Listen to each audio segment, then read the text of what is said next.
बहुत बहुत नमस्कार सभी को। मेरा नाम है डॉक्टर आलोक तिवारी और फिर से मैं एक नाइट ड्यूटी में हूँ और बीच में मैंने ब्रेक लिया हुआ है और अभी टाइम हो रहा है तकरीबन 2:45 बज रहे हैं रात के। तो पेशेंट का लोड भी काफ़ी कम है और जैसे ही पेशेंट आएंगे तो मेरा फ़ोन तो बज ही जाएगा। तो जस्ट ये मैंने सोचा कि एक मैसेज दे देता हूँ मैं आप सभी को। तो आप सभी को मालूम है कि श्रावण मास लग चुका है और प्रॉब्लम श्रावण मास के साथ उन लोगों को होती है जो वेजिटेरियन हो जाते हैं।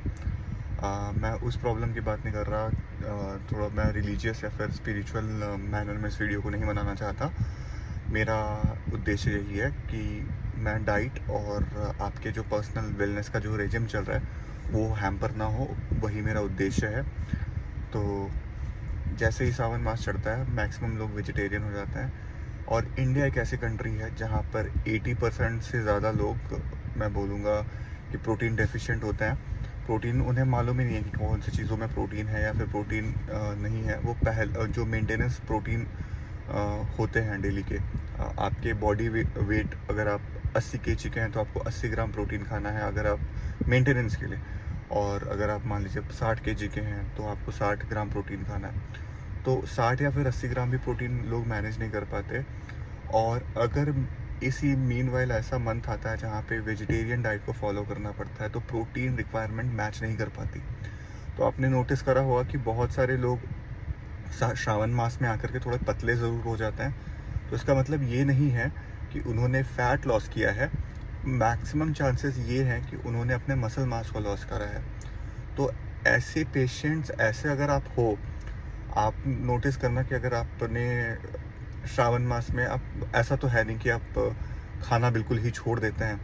आप भले ही अगर आपके डाइट में एग्स या फिर फिश होते थे या फिर चिकन होता था तो आपने इस टाइम के लिए आपने बंद कर रखा हुआ है श्रावण मास के लिए, तो आपको प्रोटीन नहीं मिल पा रहा। तो आप उसको रिप्लेनिश करते हैं आलू के डिश से या फिर किसी और सब्ज़ी से जो कि तेल में बनी होगी। तो कैलोरीज तो आप कंज्यूम कर ही रहे हैं और मैक्सिमम लोग वर्कआउट भी नहीं करते।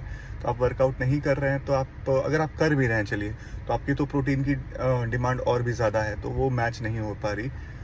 तो ऐसे पेशेंट्स मसल मास को लॉस कर जाते हैं। पेशेंट्स नहीं कहूँगा मैं, ऐसे बस लेस अवेयर लोग जिनको थोड़ी सी अवेयरनेस कम है वो मसल मास को लॉस कर जाते हैं। और ऐसे टाइम पर उन्हें चाहिए कि वो प्रोटीन को सफिशिएंटली इंटेक करें। तो मैं बोलूँगा उन्हें कि आप प्लीज़ वे प्रोटीन को सप्लीमेंट करिए, इस 1 महीने तो करिए। नहीं तो मसल मास जो 1 महीने में आप लॉस कर देंगे उसकी भरपाई आप, मुझे तो नहीं लगता अगर अगले 1 महीने में भी कर पाइएगा कि नहीं कर पाइएगा, क्योंकि ये मैं फिजियोलॉजी समझता हूँ। मसल लॉस को वापस से रिप्लेनिश करने में ज़्यादा समय लग जाता है, ज़्यादा एफर्ट भी लग जाता है। तो एटलीस्ट आप अपने मेंटेनेंस कैलोरीज खाइए। जैसे मैंने बताया, मेंटेनेंस कैलोरी 1 ग्राम पर केजी ऑफ बॉडी वेट, आपको उतना खाना है।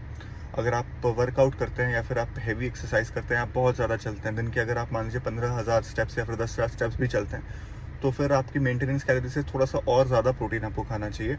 सपोज़ करिए 10-15 ग्राम प्रोटीन आप और बढ़ा भी सकते हैं। तो वे प्रोटीन से सप्लीमेंट करना बहुत ज़रूरी है। आजकल तो जन औषधि की भी वे प्रोटीन मार्केट में आ चुकी है। मैंने कहीं पे देखा तो ज़रूर था, बट इस चीज़ को मैं क्लैरिफाई नहीं कर सकता। बट इट्स लाइक कि गवर्नमेंट भी अप्रिशिएट करने लगी है इस बात को, इस मुहिम को। लोग भी वे प्रोटीन को अब आगे रह के, तो फिर मेरा यही अनुरोध है कि आप भी वे प्रोटीन को अपने डाइट पे सप्लीमेंट करिए। और अगर ऐसी आप दुविधा में पड़ जाते हैं कि अगर आप वे प्रोटीन के फ़ैन नहीं हैं, आपको लगता है कि उसको लेने से किडनी ख़राब हो जाएगी या फिर कुछ तो और नुकसान हो जाएगा, या फिर आप बाहर से ही सप्लीमेंट करना चाहते हैं, आप बस सिर्फ वही पनीर को ही किसी तरह फ्राई कर करके खा रहे हैं, सोयाबीन से आप प्रोटीन लेने की कोशिश करें, तो देखिए ये सारे, सोयाबीन की तो पहली बात, प्रोटीन की क्वालिटी क्या ही बोलूँ मैं, उसमें बहुत सारे प्रोटीन कंप्लीट नहीं है, वो सारे अमाइनो एसिड के प्रोफाइल भी कंप्लीटेड नहीं होते।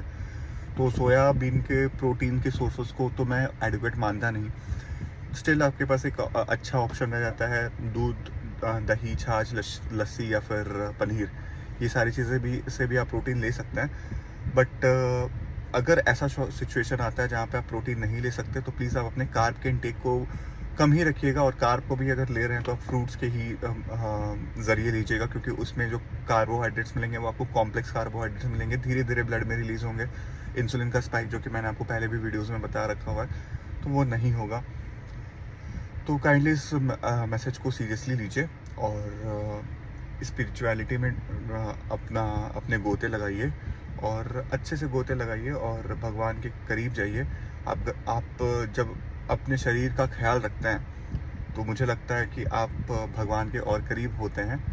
तो चलिए, इसी के साथ इस वीडियो को मैं यहीं पे अंत करता हूँ। मेरा नाम है डॉक्टर आलोक तिवारी।